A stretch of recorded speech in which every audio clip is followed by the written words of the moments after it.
So my name's Carl Grimshaw. I'm the son of Anthony.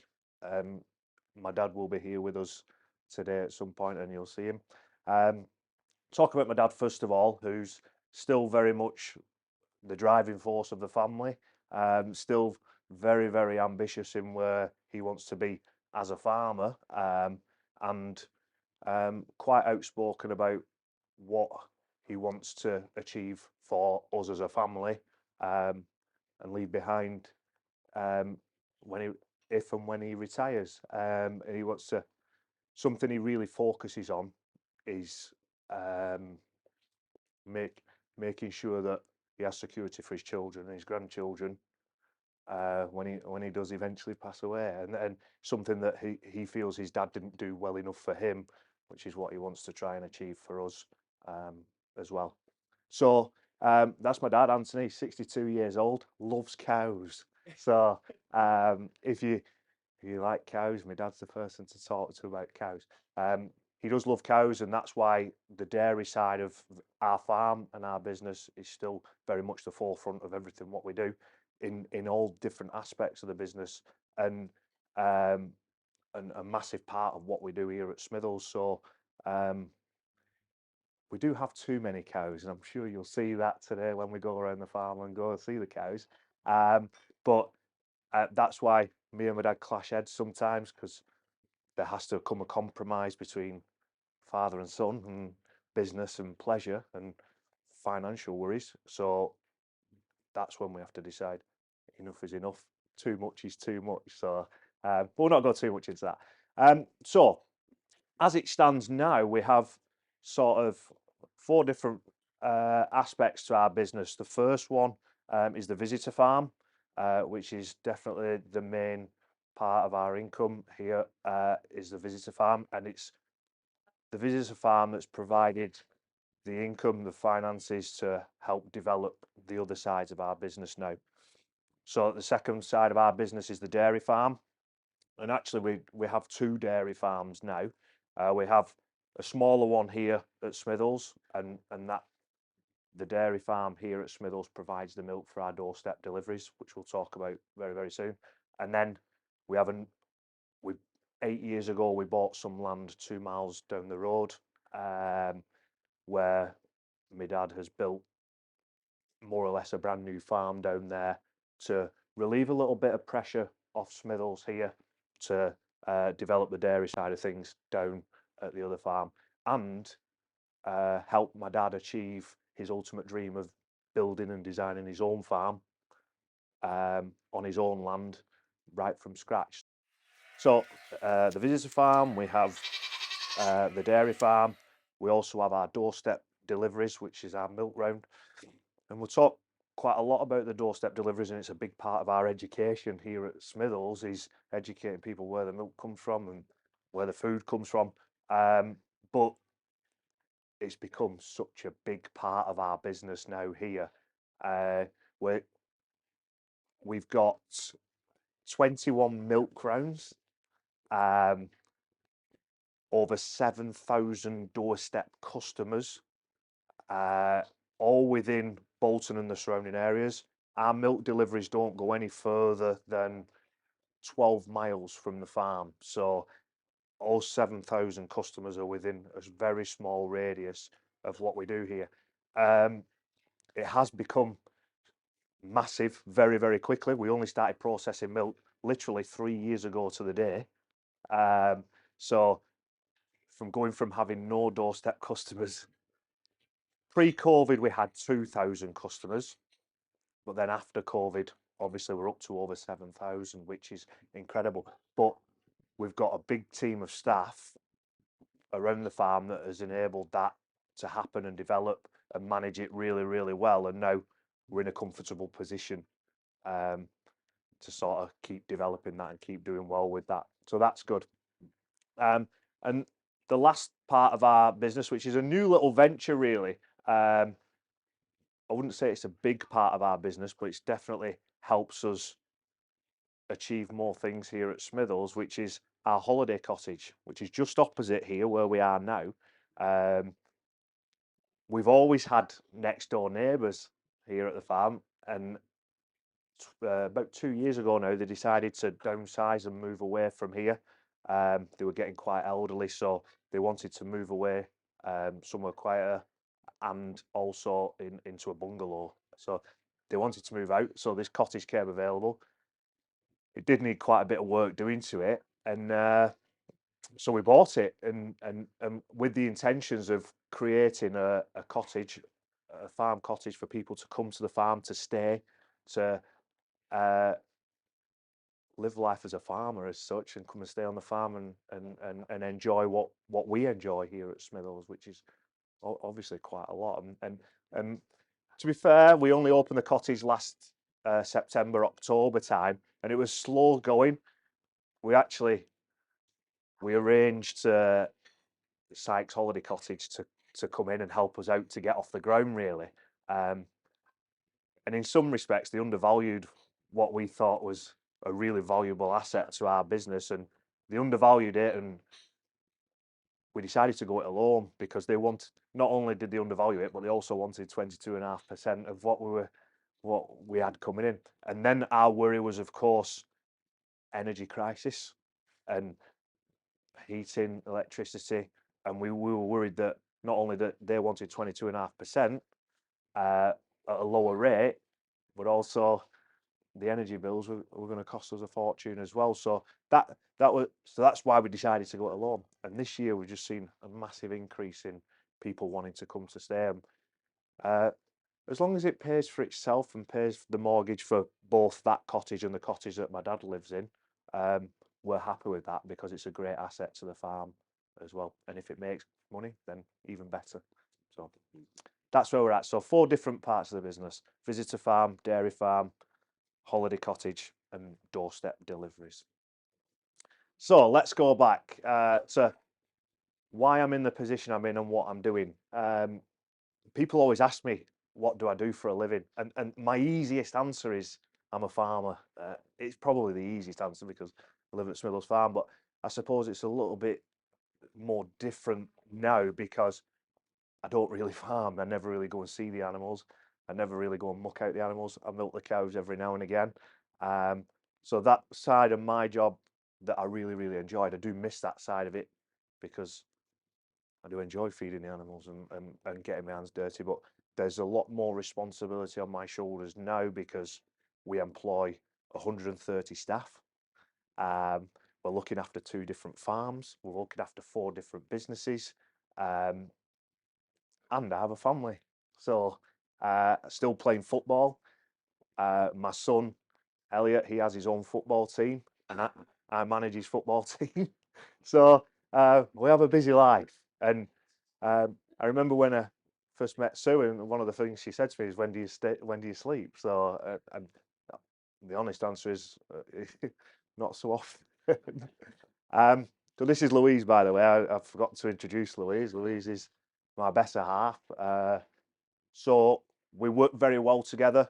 Me and Louise run basically the whole of the farm and everything to do with it. I do leave quite a lot of the milk delivery stuff with Louise, so she takes a lot of that responsibility off me. I oversee every area of the farm to make sure it's all running nice and smooth. One thing I do really focus on when people ask me, how do you manage it? How do you do it? How do you deal with it all? Is we have a good team of staff around us to do that, and I think that's really, really important to highlight in every area of the farm. Don't get me wrong, we have our problems, every business does, but in general, the staff that work for us, and if you speak to them today, and one of them is coming around doing the farm tour with us this afternoon, it'll become very apparent to you that these guys enjoy being here. They love working here, and they love working not only for me and my dad, but us as a family and the Smithills brand, if you will. So and we're very proud of that, and it's really important that when you find good staff, to look after them. Somebody said to me yesterday, if you've ever got good staff, don't tell anybody because they come and pinch them off you. But I think it's quite important to tell people that, and they feel valued and important. So We have 130 staff. 60 of them are only part-time and seasonal. 60 odd of them are full-time members of staff, and it's important to look after those members of staff and keep the business running smoothly. I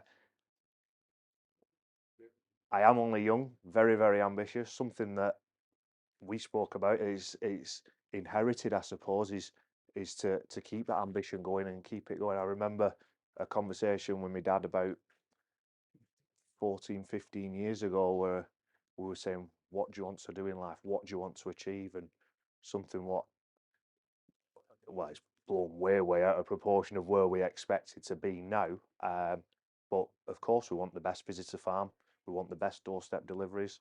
We want the best properties to live in and secure a good future for our families. And of course, the best cows in the country, providing the best milk for our visitors. So that's where we're at.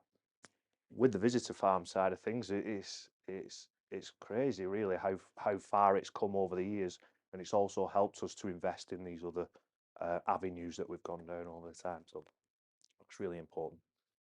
I'll just talk about my dad and his history really, because this will explain how we've got to this point. I think that's quite important part of the story and I think that's why people have found it really interesting as to where we started to where we've become. We moved. I'm the fourth generation of dairy farmers within the Grimshaw family. My great granddad, he farmed in Anderton, which isn't too far away from here. My granddad had a beef and sheep farm up on the moors of Horwich here near Rivington, and then my dad moved here in 1986 to milk cows. So my dad is a dairy farmer. He loves, as I've said, he loves his cows and loves spending all his time with his cows. So when we moved here in 1986, we just wanted to be a dairy farmer, and that's as a family. I was only 2 years old back then. Didn't really know much. So we lived here. There was my mum and my dad, me and my two brothers. We lived here. And he did milk cows successfully through the 90s, but as you're probably aware, milk prices up and down like it does, and more downs than up. And throughout the 90s, late 90s, found it very, very difficult for it to pay. My dad and my granddad were in a partnership together, in business together, and in 1999 they declared themselves bankrupt because they had no money, they couldn't pay the bills, couldn't feed the cows, so they ended up selling everything. My dad doesn't really like me telling this side of the story, but I feel it's quite important to explain where he came from to where he is now. So in 1999 they sold everything, all the cows, all the machinery, whatever assets they had, all went to help try and set up something for life. My dad and my granddad fell out at the time. I didn't really know much about it because I was only a teenager at this time, by the way. So, and I don't want to know. But during that time as well, just in the mid-90s, my mum and dad got divorced. So during that time, we were all living here. So when my mum and dad got divorced, me and my two brothers went living with my mum in a terrace house in the middle of Horwich, which, as you can imagine, wasn't great for us as farm kids. We had the farm to ourselves, used to love it on the farm, going living in the middle of a town, a busy town, away from everybody, away from the farm life was a difficult time for us. So, and in many respects, we couldn't wait to come back and get back living at the farm after school. So, my older brother, our Tony, was the first to come back because he didn't get along with my mum's new husband. More to the reason. So our Tony come back, but he'd just left school. So at the time, in 1999, 2000, that was at the time my dad had decided to turn the farm into a visitor attraction. And we were always encouraged to turn this farm into a tourist attraction, by the way, by Bolton Council. We are only tenants here, and we still are, and we have been tenants since the day we moved in to Bolton Council. But when my dad first moved here, Smithills Restaurant was thriving. They were having 250,000 visitors a year. Smithills Hall was thriving. Lots of people coming visiting there. About 100,000 visitors a year they were having. So Smithills Bolton Council was always encouraging to turn the Smithills estate into a big visitor attraction. So they always wanted us to diversify in some way. So when my dad ended up going bankrupt, that was sort of his arm was forced up his back a little bit to do that, and the only way to keep his farm was to diversify in that way. So they never said which way to diversify, but they wanted to turn it into a visitor attraction, which was at the time a good idea to turn it into a visitor farm.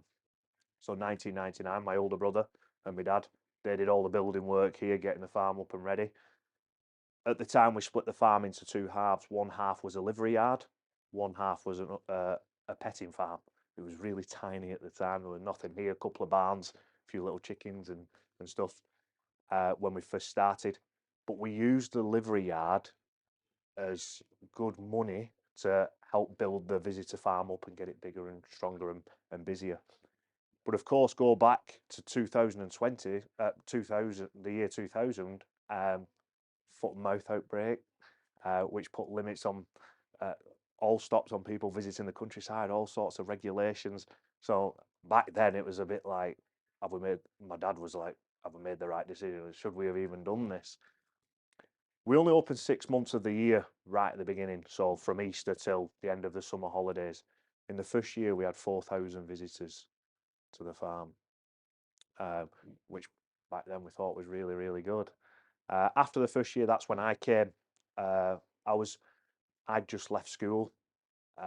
Didn't really get the grades at school that I needed to go on to further education. Was really a little bit stuck as to where I went in life. I was working part-time in a restaurant, washing pots and doing a bit of waiting on. And then in my spare time, I was coming down here helping my dad, looking out, cleaning up and tidying up and looking after customers on the farm. And then the farm was getting busier and busier and busier, and I realised that this is what I was enjoying doing. I was enjoying showing customers the animals and people coming enjoying what we do here at Smithills. And eventually I left the restaurant that I was working in, came here. I think it was it the first year, second year I was working here, Louise, that we met. Louise came riding her horse through the farm, and I thought, he looks very nice. As a 17-year-old young lad, I was drawn to Louise, and that's how it went.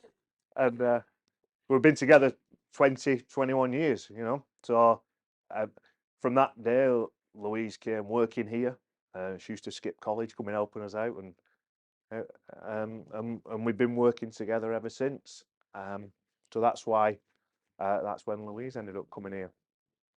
So over time, anyway, let's talk about how business was going forward then. Our ultimate aim was to get the open farm going and get lots more visitors coming to the farm and eventually get rid of the horses that were here, because although the horses were good income at the time, it was almost quite difficult to run a livery yard as well as have lots of visitors at the farm. So we were finding ourselves putting restrictions on people moving horses when children were here and in between those times. So some horses were leaving, which my dad weren't very happy about at the time, but it just worked really. As we got busier with the visitor farm, the livery yard got less and less and less. And it come to a point where we started opening longer as well. We were opening 6 months of the year. We were then opening 8 months of the year and then 9 months of the year. And then there become a sort of a pivotal point of about 2008, 2009, where the farm started getting really busy. And we thought, well, back then we thought was really busy, didn't we? Where we had 70,000 visitors that year. And I suppose decisions had to be made because we had to expand. We had to cope with the demand of people wanting to come to the farm. We were employing staff for 8, 9 months of the year, then having to let them go over Christmas and New Year until the next season started, and we were hoping that they would come back. So we had to make a decision to open 12 months of the year to keep the good staff and to keep us busy, really. And it was probably the best decision that we made. We give the horsey ladies 6 months notice. There was only at that point about 12 horses left here then, so we give them 6 months notice that we wanted them off because we were going to open the visitor farm 12 months of the year, and we were going to use that building. At the time, we smashed down all the stables and put two great big bouncy castles in there, just an indoor area for people to come and enjoy, and it was the best decision, turns out, that we made. And we were able to keep staff on all year round. We were able to stay open all year round, which kept visitor numbers coming through the doors. So that's how we started getting busier. So 70,000 visitors, then became 80,000, then 80, 90,000 visitors. So it was getting busier and busier and busier. Then Facebook came along. And I always talk a lot about social media. It's a big driving force of where our business has become. Because I don't know if you guys follow us on social media, but we have nearly 70,000 followers on Facebook on our Open Farm Facebook page. We now have nearly 10,000 followers on our Smithills Milk and Ice Creamery deliveries on that page. We now have the Smithills Holiday Cottage page, which has 3,500 followers on there. So as you can see, that's only Facebook. Instagram's now becoming the next thing, and I'm not on TikTok, and everybody's, I don't know anything about TikTok, and I suppose that's the next generation. My young lad Elliot, he's always on TikTok, so maybe that will be his job when he grows up. I don't know enough about that to drive that side of it forward, but the social media platforms that we use now are incredible, and they certainly work really, really well for what we're doing, especially Facebook. Instagram's the next one. And of course, everybody uses Instagram as well, and it's becoming more and more popular. But Facebook, right from the beginning, has become really, really a big part of our life. I used to say to Louise before I went on it, I'm never going on Facebook. It's nothing. I hate it. It does me head in. Why should we let everybody know our own business? And now I feel like sometimes I'm never off it. So, but it's what keeps us busy, what keeps people in a job. And we keep so many local people supplied with local produce as well. So really, really good. Anyway, so that came along, and we actually had a big fire in 2011, 2012, when social media only just come. So because we shared the fire on our Facebook page, somebody had set a fire in one of the storage barns. It wasn't to do with any of the animals, but that sort of showed us what we were capable of doing with our social media. So many people followed us, so many people were willing to help us, and we were like, this is a great tool to use for business, and it's just snowballed and snowballed and snowballed over the years. We even went on a social media course, which I'd have never thought I'd have done anything like that, but it's important to learn for business to move forward. That was good. So yeah, over time, well, my dad's here now. This is my dad and Beth. So over the years, that's when the open farm keeps getting busier and busier and busier.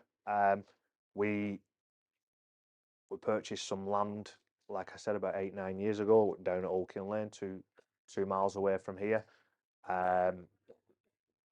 which we intended then to get 2/3 of the cows away from the farm here and milking down there, which is what we're doing now. Then we started processing our own milk in 2019, and when we first started processing our own milk, sorry, 2018 we started processing our own milk. We had no intentions of going out delivering milk to customers. We have a massive footfall coming through the farm here, so our intentions were to process milk on site and sell our milk to our customers coming through the doors. We wanted to sell as much milk as we could on site. Until somebody told us that a local milk round was coming for sale literally just down the road, and were we interested in buying it? And of course we were interested in buying it. It was something that we were quite interested in. So what we did was we put on our social media. We had a chat. I remember the day now. We were sat in my dad's house around the kitchen table discussing buying this milk round and what we were going to do and how big it could possibly become. Little did we know how quick it would happen, but We put on, so we were sat having a meeting in the October, ready to take over the milk round in the January, just after Christmas. So in December, we put on our social media, would anybody be interested in having doorstep deliveries from us? We're just about to take over a milk round in the Smithills and Heaton area. And I'm telling you, the phone never stopped. And we were sat in the house, weren't we, just taking names and like, orders, orders, orders, orders. And my dad was saying, just keep going, get as many as you want, as many as you want. So that's where we were just taking deliveries after deliveries after deliveries. And lo and behold, we were already buying one milk round, but we'd created two others. And we if they lived in a BL postcode, we didn't say no. We thought we'd just deliver to everybody who lives within Bolton. So we're doing one delivery here and one delivery there, and it was a little bit all over the show right at the beginning. But then, them 300 customers what we bought, and we had 500 customers, 600 customers added onto the round straight away. We had 2 weeks to organise this. I'm like, oh my God, what's going on? And then that 900, 1,000 customers then become 1,100, 1,200. They all told their mates and they were telling their neighbours. And we didn't quite realise how popular we were, really, especially with so many local people. And it was nice to see that they wanted to support everything what we were doing here as well. So that snowballed into something really, really quick. And we were 7 or 8 milk rounds we had just before COVID. And then, of course, COVID hit, which was a really uncertain time for everybody, of course, especially us, what we were doing here, because we were wanting to drive every part of our business forward. But we had to furlough 2/3 of our staff, and it was unsure times. We had a big staff meeting and said, "This is what's going to happen. This is all we can do." But luckily, we'd started the doorstep deliveries. Had we not had them doorstep deliveries, there is no way today that we'd be open. We can't see what way we'd have managed to stay through them lockdowns and stay open to the public. We kept on as bare minimum farm staff to look after all the farm animals that we had here, and we used quite a few of the staff to help out in the dairies and stuff, because once COVID come, our phone never stopped for people wanting doorstep deliveries, and it becomes so popular. That 2,000 milk customers soon become 4,000, and we were like, we weren't even getting to sleep some nights, were we, in the office? We were falling asleep in the office, getting the milk rounds ready and putting customers onto the computer system and trying to organise it. We were trying to just get a bit of sleep during the day when we had staff in, and it was just a crazy time for us. But we had to do what we were doing to keep the business going in whatever way was possible. And that regular income every week helped business going forward and helped us create a platform, as such a comfortable platform, that once COVID was gone, we were hoping to maintain all these customers, keep these doorstep customers, so then we'd have two really, really strong, thriving businesses once we're back up. It was only a matter of time till we opened the farm again. So it actually took longer than what we thought with the first lockdown. But then once we were back open, again, things just seemed to snowball into something crazy, because people couldn't wait to get outside. We were one of the first businesses to open after the first lockdown, because we were an outdoor activity. Yes, we had a lot of restrictions in place and limited numbers coming into the farm, but it helped. Lockdown and the first, certainly the first lockdown, helped us organise our business a lot better. That'll be with our doorstep deliveries. We didn't have to go knocking on people's doorsteps for money anymore. Everybody paid online, or they paid over the phone, or they left us cash and checks out. So that really saved us a heck of a lot of time doing that. Second of all, our online booking system made us organise business much easier. Everybody had to book online, and everybody moaned about it right at the beginning, but now it's become the norm for people to do that. So it helps us to know how many people are coming to the farm on a daily basis, helps us to know how many people we can manage being here on a daily basis. and we got to a point after lockdown where we had to turn people away because they were desperate to get out of the house, desperate to go and enjoy being outside. Um, so we had to limit the amount of people that were coming into the farm because that's how busy we were. So yeah, really, really busy time for us that.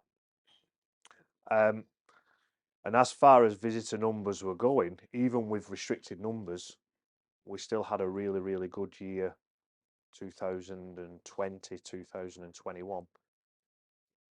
Just to talk about visitor numbers from last year, we just got our visitor numbers back in now. We had 220,000 visitors last year.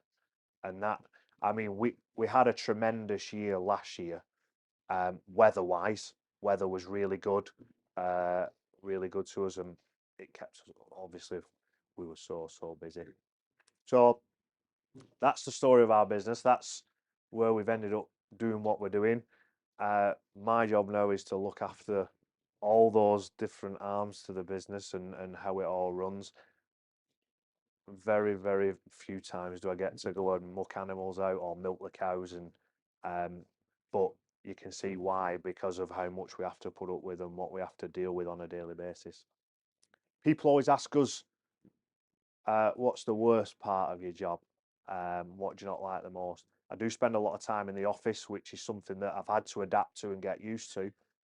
I can just walk out at any time, which I do enjoy. Animals are therapy. They keep you sane and go and enjoy going meeting the animals and petting them and even feeding them. You do enjoy that time when you don't spend as much time with them. The headaches is quite a lot. I don't drink. I can't drink because I have too much responsibility. Whether that makes me a boring person or what, I don't know. I hope not. I think you can still enjoy yourself without having too much to drink as well. But I don't drink because I have too much responsibility and too many people rely on us being here and about on the farm. Something that you guys were speaking about is making time to do other things. At the moment, we don't have time to go out and do other things, but we're in a position now, a really, really good, strong position to get a good group of staff around us to enable us to go off and do different things as well. And that's important to enjoy life.